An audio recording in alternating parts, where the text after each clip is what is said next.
नमस्ते दोस्तों। स्वागत है आपका एक बार फिर से द कहानी बाज के कहानियों में। हमारी आज की कहानी का नाम है कंकाल और कंकाल का ये 15वां एपिसोड होने जा रहा है। तो आइए चलते हैं आज की कहानी की ओर।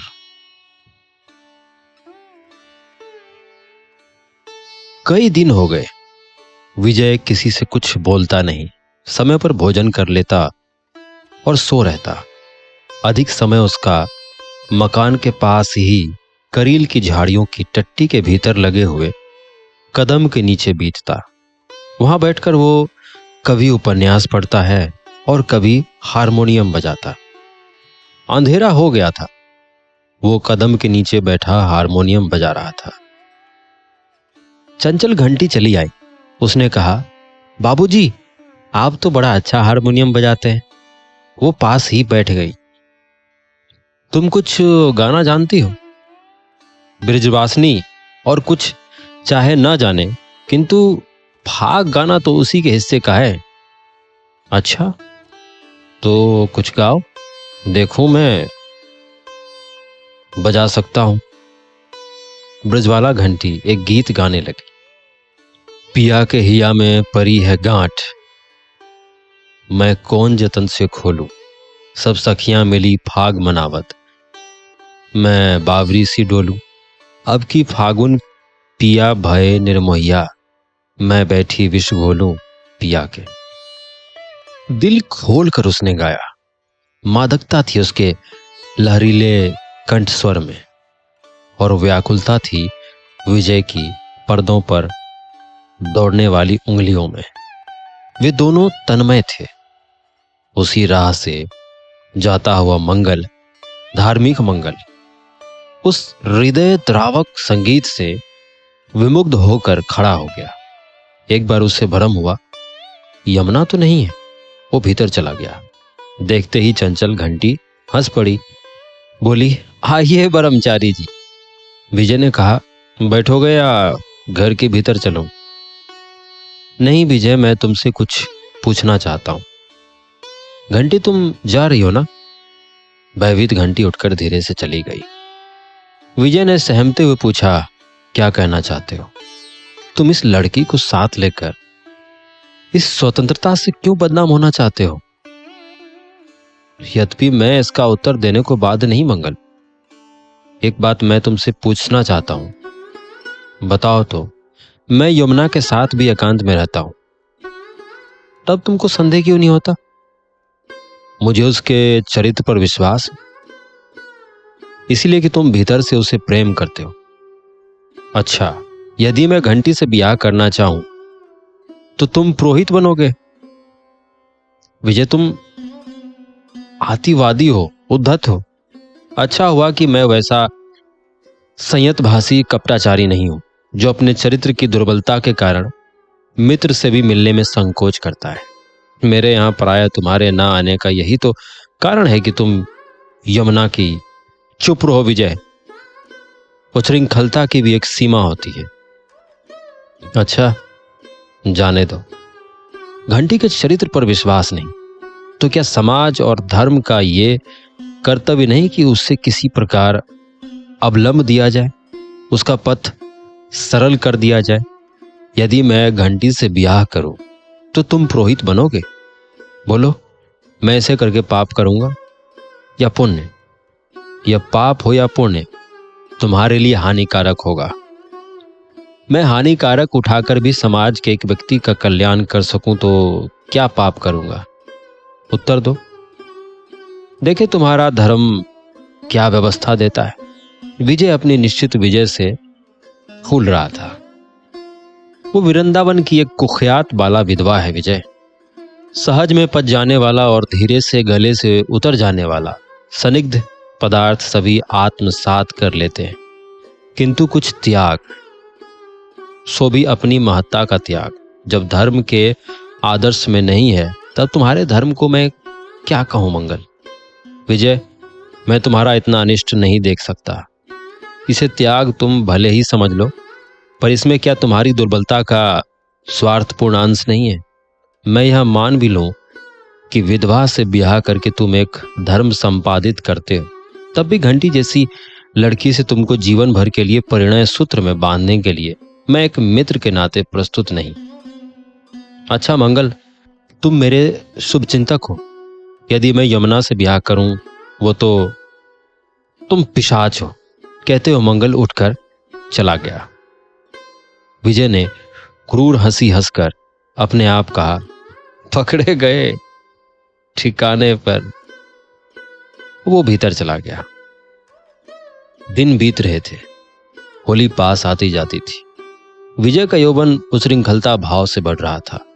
उसे ब्रज की रहस्यमयी भूमि का वातावरण और भी जटिल बना रहा था। यमुना उससे डरने लगी। वो कभी कभी मदिरा पीकर एक बार ही चुप हो जाता, गंभीर होकर दिन का दिन बिता दिया करता। घंटी आकर उसमें सजीवता ले आने का प्रयत्न करती, परंतु वैसे ही जैसे एक खंडहर की किसी भग्न प्राचीर पर बैठा हुआ पपीहा कभी बोलते। फागुन के शुक्ल पक्ष की एकादशी थी। घर के पास वाले कदम्ब के नीचे विजय बैठा। चांदनी खिल रही थी। हारमोनियम, बोतल और गिलास पास ही थे। विजय कभी कभी एक दो घूंट पी लेता और कभी हारमोनियम में एक तान निकाल लेता। बहुत विलंब हो गया था। खिड़की में से ये यमुना चुपचाप ये दृश्य देख रही थी। उसे अपने हरिद्वार के दिन स्मरण हुआ है। निर्भर गगन में चलती हुई चांदनी, गंगा के वक्ष पर लौटती हुई चांदनी, कानन की हरियाली में हरी भरी चांदनी, और स्मरण हो रही थी मंगल के प्रणय की पीयूष वर्षिणी चंद्रिका। एक ऐसी ही चांदनी रात थी। जंगल से उस छोटी कोठरी में धवल मधुर आलोक फैल रहा था। तारा लेटी थी। उसकी लटें तकिए पर बिखर गई थीं। मंगल उस कुंतल तावक को मुट्ठी में लेकर सूंघ रहा था। तृप्ति थी, किंतु उस तृप्ति को स्थिर रखने के लिए लालच का अंत न था। चांदनी खिसकती जाती थी। चंद्रमा उस शीतल आलिंगन को देखकर लज्जित होकर भाग रहा था। मकरंद से लदा हुआ मारुत चंद्रिका चूर्ण के साथ सौरभ राशि बिखेर देता था। यमुना पागल हो उठी। उसने देखा सामने विजय बैठा हुआ अभी भी पी रहा है। रात पहर भर जा चुकी है। वृंदावन में दूर फगुहारों की डफ की गंभीर ध्वनि और उन्मत्त कंठ से रसीले भागों की तुमुल ताने उस चांदनी में, उस पवन में मिली थी। एक स्त्री आई, करील की झाड़ियों से निकलकर विजय के पीछे खड़ी हो गई। यमुना एक बार सहम उठी। फिर उसने देखा उस स्त्री ने हाथ का लोटा उठाया और उसका तरल पदार्थ विजय के सिर पर उड़ेल दिया। विजय के उष्ण मस्त को कुछ शीतलता भली लगी। घूमकर देखा तो घंटी खिलखिलाकर हंस रही थी। वो आज इंद्रिय जगत के विद्युत प्रवाह में चक्कर खाने लगा। चारों ओर विद्युत कण चमकते दौड़ते थे। युवक विजय अपने में न रह सका। उसने घंटी का हाथ पकड़कर पूछा, ब्रजवाले, तुम रंग उड़ेलकर उसकी शीतलता दे सकती हो कि उस रंग की सी ज्वाला लाल ज्वाला? ओह, जलन हो रही है घंटी। आत्म संयम भ्रम है। बोलो। मैं, मेरे पास दाम न था। रंग फीका होगा विजय बाबू। हाड़ मांस के वास्तविक जीवन का सत्य, यौवन आने पर उसका आना न जानकर बुलाने की धुन रहती है। जो चले जाने पर अनुभूत होता है, वो यौवन। धीवर के लहरीले जाल में फंसे हुए सनिग्ध मत्स्य सा तरफड़ाने वाला यौवन। आज से दबा हुआ पंचवर्षीय चपल तुरंग के समान पृथ्वी को क्रोधने वाला त्वरापूर्ण यौवन। अधिक न संभल सका। विजय ने घंटी को अपनी मांसल भुजाओं में लपेट लिया और एक दृढ़ तथा दीर्घ चुम्बन से रंग का प्रतिवाद किया। यह सजीव और उष्ण आलिंगन विजय के युवा जीवन का प्रथम उपहार था, चरम लाभ था। कंगाल को जैसे निधि मिली हो। यमुना और ना देख सकी, उसने खिड़की बंद कर दी। उस शब्द ने दोनों को अलग कर दिया। उसी समय इक्कों के रुकने का शब्द बाहर हुआ। यमुना नीचे उतर आई, किवाड़ खोलने। किशोरी भीतर आई। अब घंटी और विजय पास पास बैठ गए। किशोरी ने पूछा, विजय कहाँ है? यमुना कुछ न बोली। डांट कर किशोरी ने देखा, बोलती क्यों नहीं यमुना? यमुना ने कुछ न कहकर खिड़की खोल दी। किशोरी ने देखा, निखरी चांदनी में एक स्त्री और पुरुष कदम के नीचे बैठे हैं। वो गर्म हो उठी। उसने वहीं से पुकारा, घंटी। घंटी भीतर आई। विजय का साहस ना हुआ, वो वहीं बैठा रहा। किशोरी ने पूछा, घंटी, क्या तुम इतनी निर्लज हो? मैं क्या जानूं कि लज्जा किसे कहते हैं। ब्रज में तो सभी होली में रंग डालती हैं, मैं भी रंग डालने आई। विजय बाबू को रंग से चोट तो ना लगी होगी किशोरी बहू? फिर हंसने के ढंग से कहा, नहीं तो पाप हुआ हो तो इन्हें भी ब्रज परिक्रमा करने के लिए भेज दीजिए। किशोरी को यह बात तीर सी लगी। उसने झिड़कते हुए कहा, चली जाओ, आज से मेरे घर कभी ना आना। घंटी सिर नीचा किए चली गई। किशोरी ने फिर पुकारा, विजय, विजय। विजय लड़खड़ाता हुआ भीतर आया और विवश बैठ गया। किशोरी से मदिरा की गंध छिप न सकी। उसने सिर पकड़ लिया। यमुना ने विजय को धीरे से लिटा दिया। वो सो गया। विजय ने अपने संबंध की कविदंतियों को और भी जटिल बना दिया। वह उन्हें सुलझाने की चेष्टा भी ना करता था। किशोरी ने बोलना छोड़ दिया था। किशोरी कभी कभी सोचती, यदि श्रीचंद्र इस समय आकर लड़के को संभाल लेते, परंतु वो बड़ी दूर की बात थी। एक दिन विजय और किशोरी की मुठभेड़ हो गई। बात यह थी कि निरंजन ने इतना ही कहा कि मदपों के संसर्ग में रहना हमारे लिए असंभव है। विजय ने हंसकर कहा, अच्छी बात है, दूसरा स्थान खोल लीजिए। ढोंग से दूर रहना मुझे भी रुचिकर है। किशोरी आ गई। उसने कहा, विजय, तुम इतने निर्लज हो? अपने अपराधों को समझकर लज्जित क्यों नहीं होते?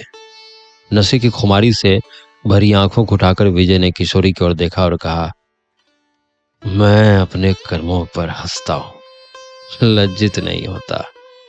जिन्हें लज्जा बड़ी प्यारी हो वो उसे अपने कामों में खोजे।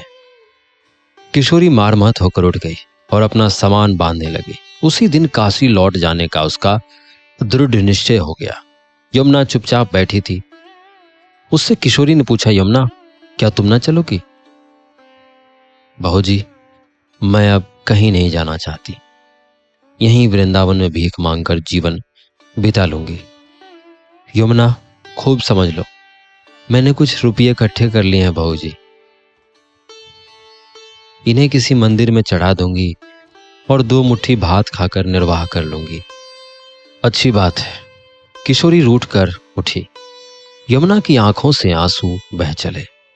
वो भी अपनी गठरी लेकर किशोरी के जाने के पहले ही उस घर से निकलने के लिए प्रस्तुत थी। सामान इक्कों पर धरा जाने लगा।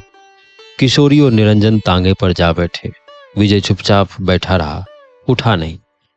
जब यमुना भी बाहर निकलने लगी तब उससे ना रहा गया। विजय ने पूछा, यमुना, तुम भी मुझे छोड़कर चली जाती हो? पर यमुना कुछ ना बोली। वो दूसरी ओर चली, टांगे और इक्के स्टेशन की ओर। विजय चुपचाप बैठा रहा। उसने देखा कि वो स्वयं निर्वासित है। किशोरी का स्मरण करके एक बार उसका हृदय मात्र स्नेह से उमड़ आया।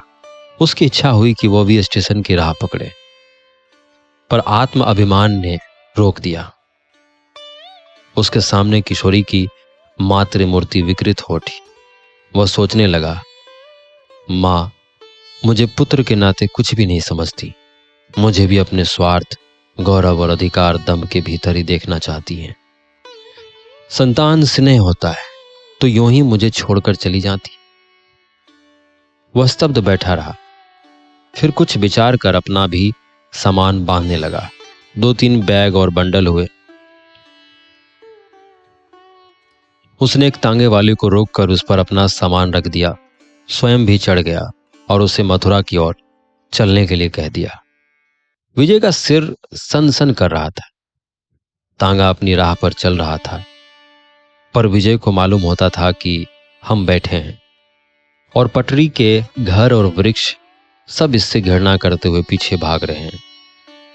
अकस्मात उसके कान में एक गीत का अंश सुनाई पड़ा, मैं कौन जतन से खोलूं। उसने तांगे वाले को रुकने के लिए कहा। घंटी गाती जा रही थी, अंधेरा हो चला था। विजय ने पुकारा, घंटी। घंटी तांगे के पास चली आई। उसने पूछा, कहाँ विजय बाबू? सब लोग बनारस लौट गए, मैं अकेला मथुरा जा रहा हूं। अच्छा हुआ तुमसे भेंट हो गई।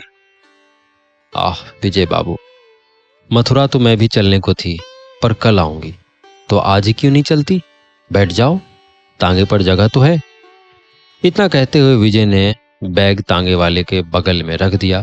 घंटी पास जाकर बैठ गई।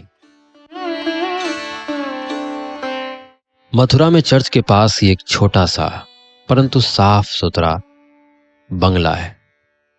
उसके चारों ओर तारों से घिरी हुई ऊंची जुरांटी की बड़ी घनी टट्टी है।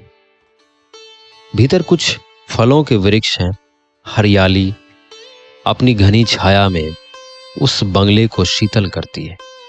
पास ही पीपल का एक बड़ा सा वृक्ष है। उसके नीचे बेंत की कुर्सी पर बैठे हुए मिस्टर बाथम के सामने एक टेबल पर कुछ कागज बिखरे हैं। वो अपनी धुन में काम में व्यस्त है। बाथम ने एक भारतीय रमणी से अपना ब्याह कर लिया है। वो इतना अल्पभाषी और गंभीर है कि पड़ोस के लोग बाथम को साधु साहब कहते हैं। उससे आज तक किसी से झगड़ा नहीं हुआ और ना उसे किसी ने क्रोध करते देखा। बाहर तो अवश्य यूरोपीय ढंग से रहता है, सो भी केवल वस्त्र और व्यवहार के संबंध में, परंतु उसके घर के भीतर पूर्ण हिंदू आचार है। उसकी स्त्री मार्गरेट लतिका ईसाई होते हुए भी भारतीय ढंग से रहती है। बाथम उससे प्रसन्न है। वो कहता है कि गृहणित्व की जैसी सुंदर योजना भारतीय स्त्रियों को आती है, वो अन्यत्र दुर्लभ है। इतना आकर्षक, इतना माया ममतापूर्ण स्त्री, हृदय सुलभ गृहस्थ जीवन और किसी समाज में नहीं। कभी कभी अपने इन विचारों के कारण उसे अपने यूरोपीय मित्रों के सामने बहुत लज्जित होना पड़ता है, परंतु उसके ये दृढ़ विश्वास है उसका चर्च के पादरी पर भी अनन्य प्रभाव है। पादरी जॉन उसके धर्म विश्वास का अन्यतम समर्थक है। लतिका को वो बूढ़ा पादरी अपनी लड़की के सामने प्यार करता है। बाथम 40 और लतिका 30 की होगी। 70 बरस का बूढ़ा पादरी इन दोनों को देखकर अत्यंत प्रसन्न होता है। अभी दीपक नहीं जलाए गए थे। कुबड़ी टेकता हुआ बूढ़ा जॉन आ पहुंचा।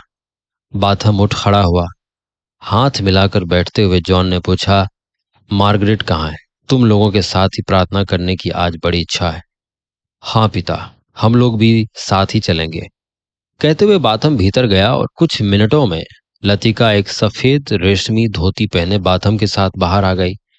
बूढ़े पादरी ने लतिका के सिर पर हाथ फेरते हुए कहा, चलती हो मार्गरेट? बाथम और जॉन भी लतिका को प्रसन्न रखने के लिए भारतीय संस्कृति से अपनी पूर्ण सहानुभूति दिखाते वे आपस में बात करने के लिए प्रायः हिंदी में ही बोलते हैं। हाँ पिता, मुझे आज विलंब हुआ, अन्यथा मैं ही इनसे चलने के लिए पहले अनुरोध करती। मेरी रसोई दारिन आज कुछ बीमार है, मैं उसकी सहायता कर रही थी, इसी से आपको कष्ट करना पड़ा। ओह, उस दुखिया सरला को कहती हो? लतिका, इसके बपतिस्मा ना लेने पर भी मैं उस पर बड़ी श्रद्धा करता हूं। वो एक जीती जागती करुणा है। उसके मुख पर मसीह की जननी के आंचल की छाया है। उसे क्या हुआ है बेटी? नमस्कार पिता, मुझे तो कुछ नहीं हुआ। लतिका रानी के दुलार का रोग कभी कभी मुझे बहुत सताता है। कहती हुई एक 50 बरस की प्रौढ़ा स्त्री ने बूढ़े पादरी के सामने आकर सिर झुका दिया। ओह मेरी सरला, तुम अच्छी हो, ये जानकर मैं बहुत सुखी हुआ। कहो, तुम प्रार्थना तो करती हो ना? पवित्र आत्मा तुम्हारा कल्याण करे। लतिका के हृदय में यीशु की प्यारी करुणा है सरला, वो तुम्हें बहुत प्यार करती है। पादरी ने कहा, मुझ दुखिया पर दया करके इन लोगों ने मेरा बड़ा उपकार किया है साहब। भगवान इन लोगों का मंगल करे। प्रौढ़ा ने कहा, तुम बपतिस्मा क्यों नहीं ले लेती हो सरला? इस असह्य लोक में तुम्हारे अपराधों को कौन ऊपर लेगा? तुम्हारा कौन उद्धार करेगा? पादरी ने कहा, आप लोगों से सुनकर मुझे ये विश्वास हो गया कि मसीह एक दयालु महात्मा थे। मैं उनमें श्रद्धा करती हूँ। मुझे उनकी बात सुनकर ठीक भागवत के उस भक्त का स्मरण हो आता है जिसने भगवान का वरदान पाने को संसार भर के दुखों को अपने लिए मांगा था। आह, वैसे ही हृदय महात्मा ईशा का भी था। परंतु पिता, इसके लिए धर्म परिवर्तन करना तो दुर्बलता है। हम हिंदुओं का कर्मवाद में विश्वास है। अपने अपने कर्म फल तो भोगने ही पड़ेंगे। पादरी चौंक उठा। उसने कहा, तुमने ठीक नहीं समझा। पापों का पश्चाताप द्वारा प्रायश्चित होने पर शीघ्र ही उन कर्मों की यीशु क्षमा करता है, और इसके लिए उसने अपना अग्रिम रक्त जमा कर दिया है। पिता, मैं तो समझती हूं कि यदि यह सत्य हो तो भी इसका प्रचार ना होना चाहिए, क्योंकि मनुष्यों को पाप करने का आश्रय मिलेगा। वो अपने उत्तरदायित्व से छुट्टी पा जाएगा। सरला ने दृढ़ स्वर में कहा। एक क्षण के लिए पादरी चुप रहा। उसका मुंह तमतमा उठा। उसने कहा, अभी नहीं सरला, कभी तुम इस सत्य को समझोगी। तुम मनुष्य के पश्चाताप पूर्ण एक दीर्घ निश्वास का मूल्य नहीं जानती हो। प्रार्थना में झुकी हुई आंखों के आंसू की एक बूंद का रहस्य तुम नहीं समझती। मैं संसार की सताई हूं, ठोकर खाकर मारी मारी फिरती हूं पिता। भगवान के क्रोध को, उनके न्याय को मैं आंचल पसार कर लेती हूं। मुझे इसमें कायरता नहीं सताती।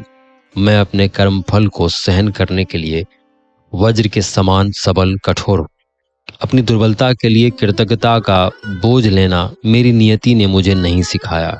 मैं भगवान से यही प्रार्थना करती हूं, यदि तेरी इच्छा पूर्ण हो गई, इस हाड़ मांस में इस चेतना को रखने के दंड की अवधि पूरी हो गई, तो एक बार हंस दे कि मैंने तुझे उत्पन्न करके भर पाया। कहते कहते सरला के मुख पर एक अलौकिक आत्मविश्वास, एक सतेज दीप्ति नाच उठी। उसको देखकर पादरी भी चुप हो गया। लतिका और बाथम भी स्तब्ध थे। सरला के मुख पर थोड़े ही समय में पूर्व भाव लौट आया। उसने प्रकृतिस्थ होते हुए विनित भाव से पूछा, पिता, एक प्याली चाय ले आऊं? बाथम ने भी बात बदलने का साहस किया। पिता, जब तक आप चाय पिएं तब तक पवित्र कुमारी एक सुंदर चित्र, जो संभवतः किसी पुर्तगाली चित्र की, किसी हिंदुस्तानी मुसव्वर की बनाई प्रतिकृति है, लाकर दिखलाऊं? सैकड़ों बरस से कम ना होगा। हाँ, यह तो मैं जानता हूं कि तुम प्राचीन कला संबंधी भारतीय वस्तुओं का व्यवसाय करते हो, पर अमेरिका तथा जर्मन में तुमसे इस व्यवसाय में बड़ी सुखियाती पाई है। परंतु आश्चर्य है कि ऐसे चित्र भी तुमको मिल जाते हैं। मैं अवश्य देखूंगा, कहकर पादरी कुर्सी से टिक गया। सरला चाय लाने गई और बाथम चित्र। लतिका ने जैसे स्वप्न देखकर आंख खोली। सामने पादरी को देखकर वो एक बार फिर आपे में आई। बाथम ने चित्र लतिका के हाथ में देकर कहा, मैं लैंप ले आता हूं। बूढ़े पादरी ने उत्सुकता दिलाते हुए संध्या के मलिन आलोक में उस चित्र को लतिका के हाथ से लेकर देखना आरंभ किया था कि बाथम ने एक लैंप लाकर टेबल पर रख दिया। वो ईसा की जननी मरियम का एक सुंदर चित्र था। उसे देखते ही जॉन की आंखें भक्ति से पूर्ण हो गई। वो बड़ी प्रसन्नता से बोली, बाथम, तुम बड़े भाग्यवान हो। इस चित्र को बेचना मत।